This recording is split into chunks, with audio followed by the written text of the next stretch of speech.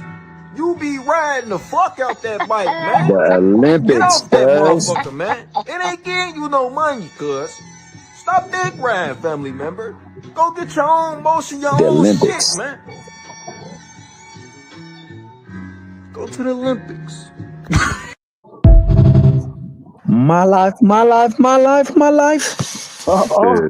Yeah, he All ain't the gonna things go to good, man. Olympics with all that dick he Hey, that's a doing. cold Listen, ass. Listen, That's at a the man, end, cold at the why end of fucking the day, y'all head. think people Hey, keep It's saying, why do you egregious. think my hold character on, keeps hold on. Hey, supporting Cam. ICE? Hey Cam, that's a cold beat while he was saying what he's saying right behind him. Oh, that's that. My life, my life, my life, my life. Yeah. That And was the Facts. Let me bring Crush the Legend But in. I just want to say this to Juke. Juke. I just want to say to Juke. You can't argue with a liar. You can't argue with a liar, dude. No, there's no argument. I just talk over him because I don't respect him enough to talk to him. I know, but it's not even getting cooked. He's just lying. Like it's like he doesn't have the integrity. It's okay to admit you're wrong. He never will. That's why after he just I think he thinks if he just keeps talking and saying the same thing over and over again, that the lie will somehow not be a lie, or he can get squirmy out of admitting that Devin or the Haney's are lying. It's okay. Sometimes your favorite fighters lie. You shouldn't be that much of a fan. So I'm not arguing with him. I'm not debating with him because I can only debate my equals. Everybody else, I can't debate with Tacker. So it's just that it's just noise. It's just the fact that he can't admit that the man lies. That's what it is. That's the problem, Hacker. You can't admit it. Lie about what? Okay, come on, lie about. Lie about what? Exactly what that's. And then he tries to drag you into a different debate to prove that it's a lie when everyone just gave you like fucking 10 different occasions on how Bill lied, and you still like, oh, tell me where he lies at. Like, that is insane dick riding right there. Insane dick riding. Like, bro, get a job with that shit, bro. You go to the Olympics, bro. Nigga hit the Olympics, dog. They got medals for that. You really do. This is nasty, bro.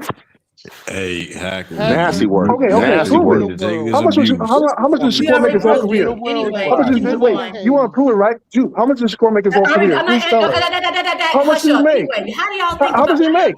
Why do y'all think that Coppinger keeps reporting these fights that's not really made? How much does he make? I'm not listening to you, Brady. You cooked already. Why do y'all think Coppinger keeps reporting that these fights are happening, and then Shakur keeps saying it's not happening? Why do y'all think that?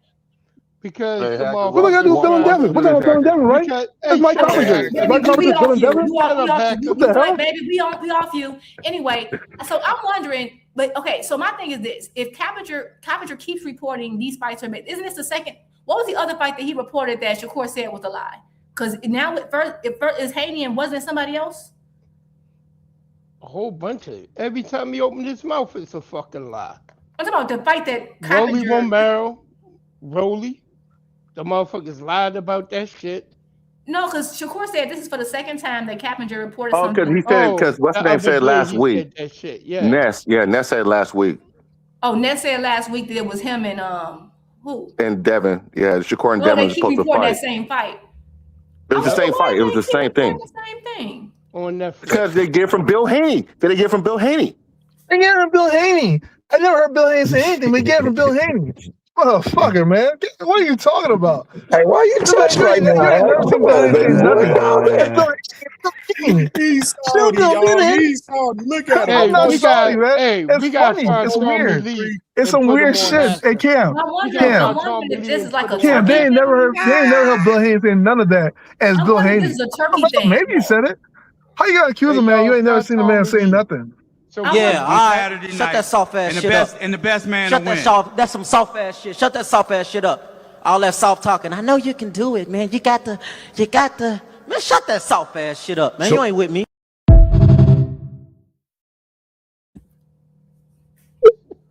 And what? And guess what? Now, Big Dog, you're the one lying. That's the funny thing about the situation. How come the Haney's haven't come out? When did Bill Haney say it? Okay, Big Dog, who else would they get the information from? Who else would they get their information from? Out of the clear blue sky? Prove your statement. Yo, prove your stance, bro. See, you arguing with him. You see, I keep ignoring him. Now you're arguing. Prove your stance. When did Bill Haney say it? That's it. Stop responding to him. Just let him be a voice in the background, y'all. Funny. That's why I can't argue. That's why I don't argue with him. Let's just let him talk in the background. I do want to ask him one last question. You don't argue because you know you're wrong. Why the Haney's haven't come out and said anything in the contrary? Nah. Maybe because Bill Haney said it, Juke. Don't worry, Bill Haney said it. Anyway, I talked to you. I was talking. Bill Haney said that's why. Hey, Hacker. I gotta ask you a serious question, yo. What's up, brother? I heard through the grapevine that Bill Haney directly told you to shut the fuck up and you was defending him one day. No, Nah, that didn't happen. I'm not. That's the Tank Maniac and a Tank fan. I That's put not that me, on my brother. dead mama. I put No, that that on my nigga dead did mama. tell you that, Heckle. Hey, What you man. talking about? Nah, dog. Hey man, you put. Nah, Hey, dog. listen, I don't know what you're talking Don't about. put it on Dead mama. ass. And guess what? Guess what? But you know what's funny about the whole situation? I don't know anything about what Cam's talking about. But if that happened, I have my own mind. I'm still gonna speak my piece. It's not about me liking. Listen, I don't speak because I like them personally. I speak because that's the truth. That's the truth of the situation. If Bill Haney tell you the sky is fucking purple, you gonna fucking believe it. Because you manipulated and you love digging this man. Like, what is like his balls smell good to you? You know what I'm saying? His balls and dick smell good to you, obviously, man, because you always on your knees for this man every day. It's insane. Yo, a whole Tank fan told me that Tank telling him to shut up means that Tank respects him. What are y'all talking about, man? Let's not do that. You up there? You up Yeah, you know what I'm talking about too, Cam. Yo, this punk motherfucker throwing shit at us, Yo, man. man, I smell something, man. You smell something? I definitely smell something out here. I smell pussy. Yo, he's a pussy, man. Stick his ass. It's sad out here, man. It's sad out here. Okay, heck, no. Delusion. It's But really to answer your delusion from your question, part. Yo, Sin, to answer your question, I personally don't know that. I can't say the brother swearing on his mother, and that, I think that's a little bit too serious.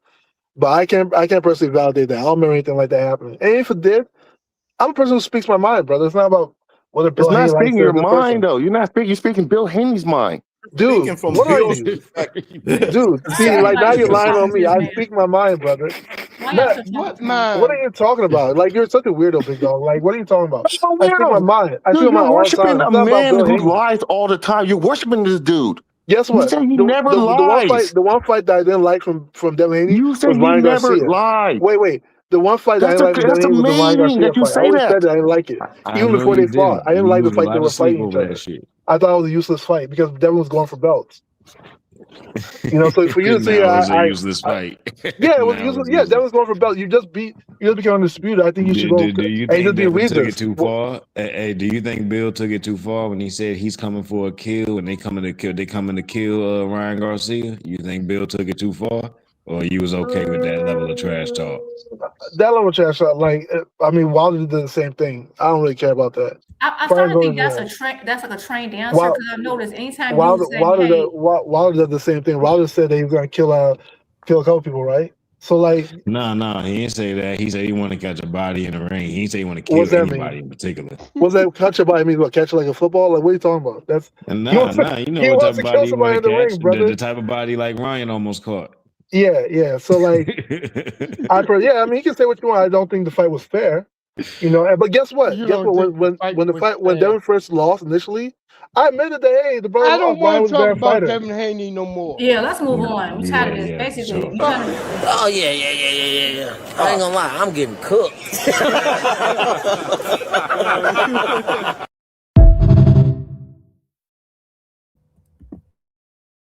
Yo, Cam, I'll be right back, all right? Cam, I'll be right back. OG Crush was up here. Crush the legend, man. What's popping, brother? What's good, bro? What's up, Crush? What up, OG Crush? What's up? Crush, what's good with it? That boy's quiet over there. He in the cut rolling up or something, man. There you go. There you go, Crush. There you go. What up, y'all? Salute, man. What's popping up here? What it do, bro? All this goddamn plasma that's all over me, man. I had to come and clean up the mess from a murder scene, man. It's crazy up there. Man. I guess it's safe now, you know? I had to change my clothes, man, Man, I walked into fucking bloodshed all over the place. Arms, throats, everything, man. But anyways, man. God, that bullshit. I don't even want to talk about none of that. I want to talk about this goofy ass fight. Finalized. AJ and fucking Fury. Y'all don't want to see that shit. Talk to me. Too late, too little to ever try again, goddamn it. Y'all know that damn song. Nobody want to see this bullshit. You got this one fat fucking fart coked out, tried to fuck up and everything else, you know. And then you got this old Powerpuff dude over here, ass juice, wants to fight everybody when he way past their motherfucking prime all of a goddamn sudden. He went down the yellow brick road, clicked his heel 3 times, and he just picked up some motherfucking courage all of a sudden. And somebody like me or anybody else with any goddamn common sense and respect for a good boxing match accept this bullshit? Nah, I ain't feeling it. I don't give a fuck about this fight between AJ and Fury. What does it do for boxing right now? Not For a me, goddamn thing. not a goddamn thing. Now they've been doing all right, so now they come up with a fight that we don't need to fucking see. This is some bullshit. They want to impress me. Get in there with one of them fucking young boys. Other than that, both of them can kick motherfucking goddamn rocks. I don't want to see this bullshit, man. I don't want to see it. That's a bad one right there. So they dropped the ball on that one. I'm not feeling it, man. I'm not feeling it at all. It's an ass fight.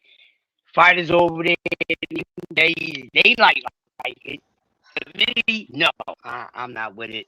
This would be one fight that's happened across the motherfucking waters that I would not be watching. I don't even want to hear nobody commentate the shit. So, you know, that's done for me. I'm ready for this goddamn Saturday. I'm ready to see this Inoue and Katani fight, man, because that's been the talk so far, man. And even out here, when I talk to the guys around here, everybody wants to see this fight. Most of the people I talk to got anyway having the same day at the office, but this can possibly be a fucking upset. But it's hard to upset this dude because you really gotta fucking you way up. Once you step on him, you got to get the dude out of here. You really gotta fuck him up. Juto has those days to hurt him and put him down, but can he keep him down? This is a dude that you gotta hit with a one-hitter quitter, and there's no need to count to 10 or 8 count or anything else, because most likely he gonna be like the motherfucking Undertaker. He gets up. That's what's amazing about the dude. But I feel as though he need to move up in weight, because I think it's more of a challenge there. But nonetheless, hey, this is the fighter for Japan supremacy, and I think it's going to be an action-packed fight. So I like it to start off the month of May. That's packed a whole lot of, get your groove on and have your popcorn ready. So I'm ready to see this fight this Saturday. My final decision on it. I got it. I'm going to say 55-45 for Nakatani until I see some other things. But definitely think it's going to be a good fight, no matter if it's a fast fight or if it's a late fight, because they're going to come and rumble. And I'm excited about this fight right now because this is the fight that's coming up. And it's exciting. So I definitely will be tuning in for that. So y'all motherfuckers, make sure y'all get y'all sleep and all that, so y'all won't miss the fight, because we got to be up, 4 a.m. in the motherfucking morning. So, make sure y'all get y'all rest. Hey, don't be doing some, let me do a little something with the chick, to kill some fucking hours. She might put it on you on purpose and your ass gonna miss the fucking fight. So, make sure. So this, make sure you be a diehard motherfucking boxing fan like you say that you are. I mean, no interruptions. Say that shit for after the fight. I'm cutting the phone off. All that bullshit. Don't bother me, because I will be tuning into this fight, and whoever's, doing a live commentary or a live watch party. But that's what I want to see. You can picture money where you feel as though you're comfortable and you're confident, but it's going to be a good fight, man. I want to see this shit go to the end. I'm going to be honest with you, even though there's a possible knockout coming, but that's one of those fights you don't want to see end fast. You know what I mean? You're getting highly entertained, and they just getting it in. You know what I mean? I don't give a fuck how many knockdowns. I mean, I need to see this go to the end. But then if it's going to end before the final, hopefully it's a couple rounds past the middle round, because it's going to be too exciting. I don't want this shit to end in 4 or 5 rounds. I'm going to be pissed the fuck off. So if I'm up 4 a.m. in the morning, nobody better not be getting knocked out before round 7, or I'm gonna be going to motherfucking Japan and we gonna have a goddamn problem. But that's the fight I want to see. I think that's what should be the topic. Fuck all the other bullshit that ain't going on. We gotta learn how to stick with what's going on this week. If a motherfucker ain't fighting, fuck him. He don't get no airplay. Especially no whack ass motherfuckers lying and all this bullshit. Fuck that. Nobody gets no airplay if they ain't motherfucker fighting this week. Y'all hold that whack ass shit for something else, goddamn. That's what I got for right now. Now pass. Let me go ahead and say this right here. All right, so what we seen with Mike Capinger, I like to call him Mike Capinger because he be capping all the time, which he clearly did in this shit today. But obviously, he developed the story with Devin and Shakur today, and then Shakur came out, called it cap immediately, saying, he don't know what these guys are trying to cover up or disguise or whatsoever. He said that his team ain't heard shit. And then I just seen this tweet right here. Now, this of course, this guy Locked In Daily on Twitter, he said Devin and Coppers are real cool. That's Team Haney putting that shit out, and that's why Dev or Bill been silent on it. They trying to paint a narrative. Either that or one of your reps been having convos behind your back without telling you them the only two options. Shakur shoots it down and says, my reps don't have convos behind my back. Right there. So just to add more context to that situation right there, Shakur once again shoots down the rumor of Devin Haney and Shakur fighting right there. And I told you, man, right there, it like Locked In Daily said, they trying to paint and put some shit out and trying to, paint a narrative to make them look good. And I said this the other day when they first put this shit out. I don't know what it is about these guys trying to manipulate, the boxing scene, but when you got a guy like Shakur coming out and calling it cap immediately, then they ain't even got no pushback for it or even denying it, that Shakur capping about it. So I just wanted to mention that for sure right there, man, because it's definitely nasty work on these guys' behalf right here, man. It's sad. It's real life sad out here, man. It really is. But what's y'all thoughts about DB and Nakatani and these fights this weekend? What y'all thoughts, everybody? Before I say that, I just want to say that is crazy because I was wondering why we keep getting this stuff about the Shakur and Devin. Let's just really quickly get off of it. But now that you said, because first I don't know if Devin didn't put it out, but you're right, they are cool with Coppinger and TPV, so it does make it look like. And then it could be them, but my thing is why unless Shakur's trying to keep it under wraps, unless Shakur's lying, which I don't know why he would go out. I don't know, but they are. I will say that Devin is unusually quiet right now. So somebody tweeted at Devin and asked him when he gonna announce his next fight, and he said soon. Inshallah. That's what he just said. I don't know what's going on. That's that nigga. Oh man. I just see that. I ain't screenshot that because that ain't worth shit to screenshot to talk about. Oh man. I think it's a good fight this weekend. The Inoue fight, is in Japan? So that means we gotta get up on the crowd. Oh my god. Anyway. Yeah, it's gonna be about 7 in the morning type shit. About 7 in the morning. And they got 55,000 plus at this fight. The biggest fight in Japan history. 55,000. Oh yeah, I guess it's gonna be huge. It's gonna be a good fight. I think that's gonna be a banger. But I'm a little bit more excited for the whole Benavidez Zerto fight.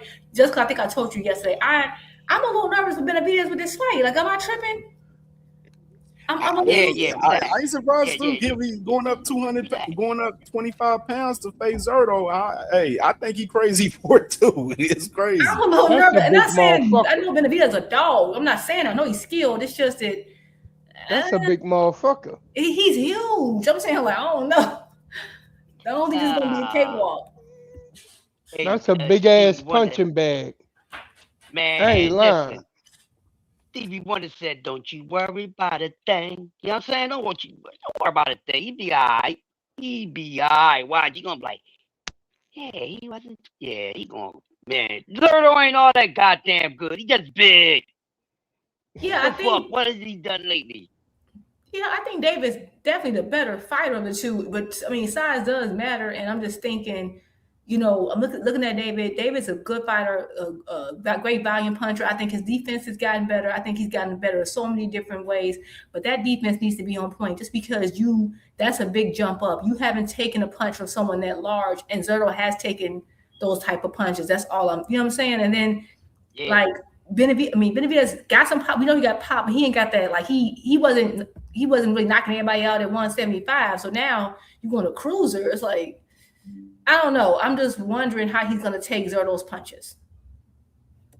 I think he's going to be fine. You know what I mean? Coming from actually being a fat boy at one time. You know what I'm saying? So he's getting up there around to what he was. So, you know, like I said, he's going to be a better, you know, version of himself far as size. You know what I mean? Because he has, you know, he evolved and got better over the years. So I get what everybody is saying. And I think he knows what's in front of him. So I think once he get in there, you know, they get to touching and everything. I don't think he's going to actually stick his chin out there or whatever. But I think it's going to be a good fight. And he's definitely going to feel Zerto's strength, power, whatever way you want to put it, even both. But I think he's going to be fine. So we just got to wait and see. So I got confidence in this motherfucker. All right. He's one of the of the 5 fighters that, you know, I say that's elite because there's only really like 5 fighters in the sport of boxing. In my opinion, I might not know what the fuck I'm talking about, but this is just my opinion, and he's one of them. So let's see, man. I'm all for it. I think it's gonna be fine. It ain't gonna be easy. I don't think it's gonna be as hard either. So I think it's gonna be a good one. I got him coming out on top.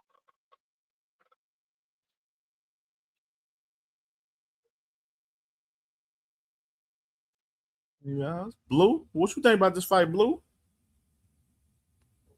I think the fight's gonna be good. My bad, I'm munching on some salad right now. But I think the fight's gonna be good. So, it's gonna be very interesting. I will be waiting up for it though. I'm gonna watch it. I ain't tripping. I ain't complaining. If I'm up, I'm watching it. I'll be up early anyway. The thing about one thing I want to say though is we talking about anyway in Nakatani, right? Yeah. Okay.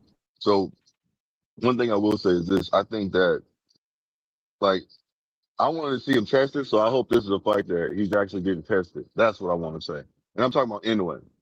So you know, it's when I heard Crush speak his opinion about who's gonna win, I kind of said he ain't interested, but I feel like in a way he's the type of fighter to where he kind of pulls it off still. So I mean, I don't got a dog in the fight. I just want to see a good fight, and I guess if it comes down to it, I'm really gonna lean towards Nakatani though. You know what I'm saying? So I'll be honest, but that's what I got on the fight.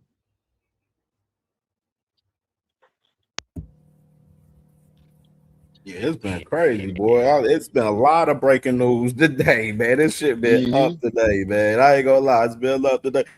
Let me see what else did I have earlier that broke? Oh, that bullshit. I ain't gonna get into that. That man Ryan Garcia called. Ryan Garcia had me weak because I seen his tweet. He said, "There's no way Devin is fight Shakur, vice versa. I bet whatever on that." Well, you would have won. You would have won your money, my boy. You would have won your money, my boy. You would have got paid. Would have got paid. The lies ain't working no more, man. That shit dead. Nobody falling for none of that stuff no more. They gotta just. It's the gig is up, man. It's up. It's over with. Yeah, is this? Would you call this beyond thirsty activity? What would you call it? I mean, Shakur said it best. Like, what are they trying to hide in disguise is the question. He knows them. So he's not saying that from a place of not knowing the internet games and all of that. So the question is, what are they trying to hide in disguise? What is it? Man. Because I know you're not going to make it seem like you just can't get no fight, so you got to go to Zuffa. But 2 cents, what do you think they could be hiding them? in your opinion? I have no idea. We just have to wait and see. I think they just trying to create distractions and make excuses and narratives for them to go to Zuffa, if you're asking me. But I don't see Devin going to Zuffa, then at the same time, who is he gonna fight? Like They ain't got no who's going to choice. pay him this money that it's almost like he's trapped. Yep, that's what it is. I mean, I thought also it's weird because I think they said they were trying to decide the weight. Like I said, I'm not saying it couldn't be any truth to it, like because there is a chance that Shakur could be, just saying that because he don't want that out yet. I don't know, but I thought Shakur been bouncing all over the place. Also, we being honest, but the last conversation I saw he was having was talking about potentially trying to go down and fight Muratalla. So I'm like, if you're talking about going to 135, why would you even entertain Devin at this point? Like that's just a big jump. If you were talking about coming back down. So that's what I'm like, huh? Like, I don't know. But then again, they all over the place. And this is also why I don't like when they always like pre-announcing stuff. Oh, they're in talks and all it does is let people down so then nobody can look to blame somebody. Just surprise me and tell me the fight's done and we can win the battle tickets. This is what I like. I'm sick of all these, they in talks. Shut up. I don't want to know. Just let me know when it's done. It's not. But Jupe, it's the Ring magazine and Mike Codger. And I was just telling somebody earlier, how they be doing this propaganda stuff, like they're not credible. Like they're just not credible. No, remember they did that before when they were trying to get Canelo. Remember they announced something before and they said that he said he that's the danger of selling a publication, a long-standing media publication to somebody like Turkey who's going to use it as a propaganda arm. They've done it before. So that's now like there would have been a time where we've been like, nah, we're going to question the fighter. Like, but now, of course, we're going to question Ring because they just too, I don't know. Sometimes you can put a fight out to try to get someone else to bite on another offer. You know what I'm saying? You can try to make somebody, make them feel rushed because, hey, you got this other thing going. People do things for all sorts of reasons. You don't know. But I don't know. It's like, it's crazy because I know me and Two since we've been talking about the Ring not having no validity behind the brand for a long time, and it's showing right here. Like this is a proven case of the Ring not having no validity behind what they're doing over there. And it's like, what are y'all trying to do? Like, what's going on with the narratives and everything y'all trying to push out here? Like, it's bad. It's looking real bad out here. Like, it's desperate. These guys are desperate, man, and it's sickening. And it's like, how can you defend this? Like, how could you defend this shit? And that's why I've been saying, like, when it comes to, I know when people like report on the Ring pound for pound list. Well, to me, honestly, I've been saying the Ring hasn't really had validity since Oscar had it, but at least Oscar kind of somewhat like it wasn't this bad. But it's a conflict of interest. That's the problem. Like the Ring magazine was traditionally just journalists who were not particularly tied to a particular boxing stable reporting on things. So the whole point was supposed to be, kind of the standalone so they can seem unbiased. Now, there's no way to separate that. The people who are rating people also have a vested interest in their guys looking like they're great because they're promoting these guys. So once you do that, you kind of destroy the credibility automatically right there. Like look how you just ranking. You just gonna rank your folks, of course. And you saw that. And that's why like people come out, and this person ain't on the rankings, and this person pound for pound on the Ring rankings. So what? Everybody pound for pound is different. They have a vested interest. Like it doesn't hold any weight anymore.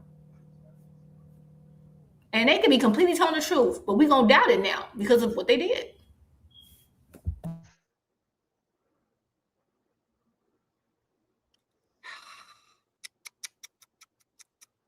Well, I said this, and right now, what I said starting to look like I'm correct. And I said that it's going to be hard for Haney to match what he's already did or even touch a higher ceiling. And look at everything that's happened up to this very moment that he has done since the first half of his career, since becoming undisputed and all this. He's been going the opposite direction, and it's on a decline, not on an incline. And it looked like he's making it harder for himself. I have my own little motto. A lot of these fighters' careers are over before it's actually over. Meaning they can't go no higher. Meaning they can't do no more than what they already done. Meaning that they don't hold interests like that. Look at it. Look at the situation. And these guys are doing nothing but lying to the public. It's not even about the pickle pullers and all that. That shit. But them themselves. All this attention. They this, they that, they this and that. I've never seen anyone move like this. Seen people move different ways. But we talking about the guy that walks on water here. So what the Mickey frickin' is he walking on now? Eggshells, then rope, broken ice, banana peels. What is it? And what the F can they do? And what they gonna do about the situation? Because right now, it look like they're very a hard buck not to do business with. And this shit is a business. And when you ain't good business, you're not a selling product, and nobody's going to want to deal with you. When you're constantly coming out your mouth and blowing nothing but funk out your mouth with nothing else, it doesn't look good. That's not the correct hustle for everybody. Everybody don't have that pizzazz or swag to do that. So try to be something else besides trying to be someone else. Be yourself. But see, the reason why they got to pretend to be something else because their value is nothing. But the jig is up. And anybody that stand for these dudes is out of their making freaking mind, and they not worthy of a boxing conversation, debate, or none of that. It looks very bad. It looks very bad. They shouldn't be doing nothing. And still, you know what they doing? Pickle pulling and all that bullshit. So I don't even got time for those people that's representing these dudes like this. This is a hot fucking mess. It's a hot mess. They what the fuck can they do? I said it. This guy's not going to top what he's already done. And it looked like I'm going towards the correct analogy of this shit. True that. Washed up at 27. That's some sad shit. Some sad shit. At the age of 27. 28. It's getting crazy out here in these streets, man. These boys looking crazy. They sick out here, emotional. Oh my God, he's the youngest. He's the youngest. Crashing out. He's the youngest that did that. He the youngest to be fucking stagnated right the fuck now. And everybody else is moving a little something. Talk. Everybody else is moving a little something. Fuck, you even got coleslaw back in action. That look bad. You got capitalized coleslaw back in action. That look bad.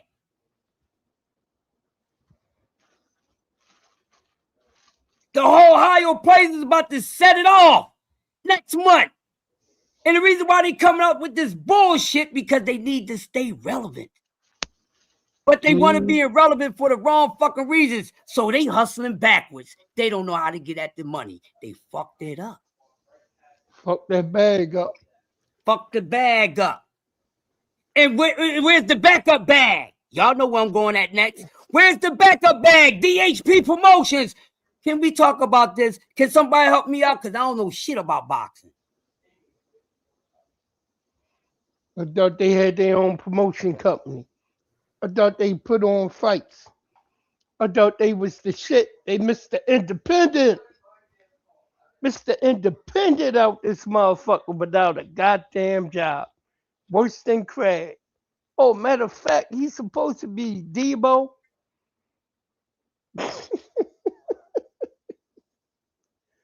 Oh, shit, man. Damn.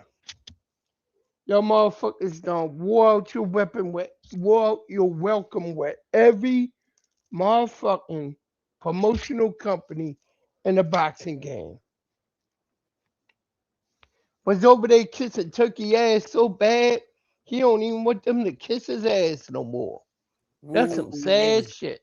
Ooh, they was glazing the turkey too. Ooh, they was glazing the turkey up. Turkey said, I want your spit shine no more. Back up. Say, God damn it, you weirdos, get the fuck up off your knees. Damn. I ain't sticking my head, I ain't sticking it in that hole no more. Yo, I don't want y'all no more. Leave me alone. You go back to America. I have no face for you. We at the war.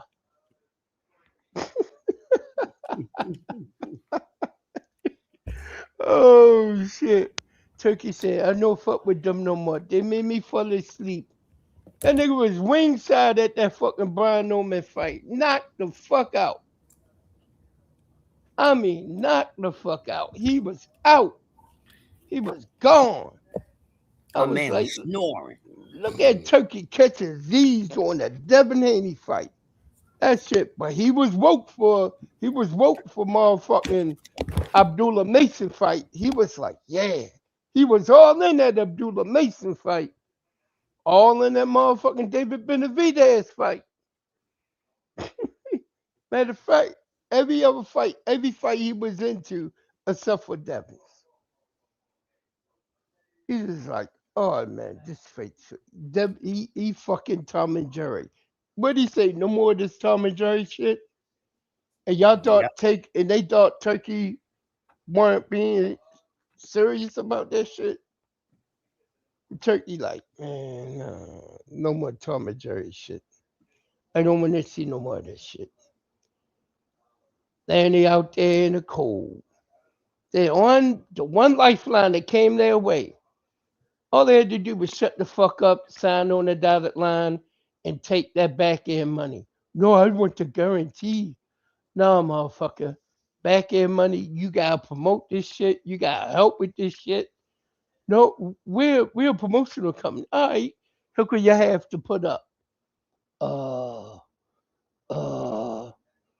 Then all of a sudden a good deal turned to a not so good deal. Because you don't wanna put up no money for your own fight in your promotional company. These motherfuckers, it's ridiculous, man. Ridiculous. They did it to themselves. Plain and simple. Did it to themselves. They want to be Mr. Independent. If you don't sign on the dotted line for a couple fight deal with a straight up honest promoter, then what? You ain't going to get that money that you thought you was going to get from Turkey. You ain't going to get nothing. They not going to invest in you. Shit, you don't even want to invest in your own damn self. Hell yeah, go ahead and put the money up. Bam. Let's see what we make you do. Devin, get your ass out there and promote. Yeah, I'm going to fuck them up. Yeah, right. That's all you got to do is go, yeah, right. Shake your head up and down like, yeah, right. Yeah, it's on. And act like you fucking believe it. That's all you got to do to promote the fight. Bowley going to do all the work for you. Just like Ryan was trying to do all the work. But evidently, that fight ain't sell for shit. Because Devin ain't put into it. He just like, I don't think Ryan is being serious right now. That's all you gotta say. This nigga talking shit to you. That's all you gotta say. All you had to be laughing at him. Boy, look at you putting out all that nervous energy with all this other bullshit. Nigga, I'm gonna fuck you up, Ryan. That's all you gotta say. Nah. Man, look at all right. So Faye said they said Shakur and Devin are in preliminary talks. No, they are not. Shakur calls caps second time again. Y'all boys be having high hopes for these niggas, man. Y'all be having high hopes for these niggas. Maybe we can get a fight. They got high hopes. Remember that song? High hopes. Oh yeah, damn. High apple pie. Yeah, high hopes. They make you sing that shit in school, man. Hell yeah. Hey, what was so funny was I just see Ness posted like an hour ago. He was like, everybody called me a liar, and then everybody was on his ass about Shakur tweet just down on Twitter, man. He's so damn bad. Wow. That's crazy. Right now. Hey, you hear this shit? I don't know if like. Okay, my thing is that maybe the Haney's forgot to tell Shakur that they were in talks. I don't know. Or maybe they sent something to the wrong email and then said, "Hey, copy." I don't know. I'm trying to get a bit of a doubt, but this is looking crazy. But I was gonna also say I was just scrolling also on YouTube, and I just saw a video from that All the Smoke page, and it's Bill. I don't know if this is a newer interview or not, but Bill is talking to Andre Ward. Yeah, he had an interview. Like he's talking about how Shakur be easy work. It was right before the Tito fight. Oh, that was before the Tito fight. Okay, because I'm wondering, so I thought that was a weird timing. Maybe they just re-uploaded it or something. Like, why do you get re-uploaded now? It just sounds like they're trying to promote this fight, which is fine. But like Shakur, like, no, and they talked about, so right now they just reposted like a little snippet, what do you call it, the little shorts of Bill saying that, Shakur would be easy work and would be easier than Lomachenko. So I just think it's weird that it's being pushed like this if they're not really in talk. So I don't know. But again, the Haneys are very vocal. So I don't understand why Bill is not all over YouTube either calling Shakur a liar or saying, no, Ring is lying. But I also don't expect them to go against Ring either. So it's just too much. If this story, if Shakur was capping, says Devin and Bill would have called it out immediately on Twitter. Like they called all them other people ducks and shit. They would have called it out immediately. Them motherfuckers quiet. They asked Devin, who your next fight gonna be? When you gonna announce the next fight? Devin said soon, inshallah. These motherfuckers are desperate. This is sick. Like, how can you be a Haney fan, bro, at this point? Like, real shit. I don't even know how y'all fucking be Haney fans out here. Like, these guys are taking so many L's right now in media. Taking so many L's. Like, they're gonna sit there and be delusional. Cam, they're gonna make every excuse and come up with so many different narratives, a couple different narratives to justify why this rumor is being out there like this. I'm telling you, they're gonna have a good excuse. They're not a good excuse in my opinion, but in their opinion, and they're gonna stand on it because they're delusional. Watch. They're gonna do what? Content creators, they gonna all be delusional. About what? They said the propaganda's heavy. They said the propaganda's heavy when they're the ones that's putting out the fucking fugazi propaganda out here. Who's they? Mike Carpenter? They run out of options. Wait, Mike Carpenter's putting out propaganda now? No. Bob Tracker, you're gonna deflect. You're gonna make it seem like you're gonna ask questions of what are you lie about? What are they lie about? Instead of just saying, you know what, man? That's what they said, man. I don't know. Who's that? Mike Carpenter said it?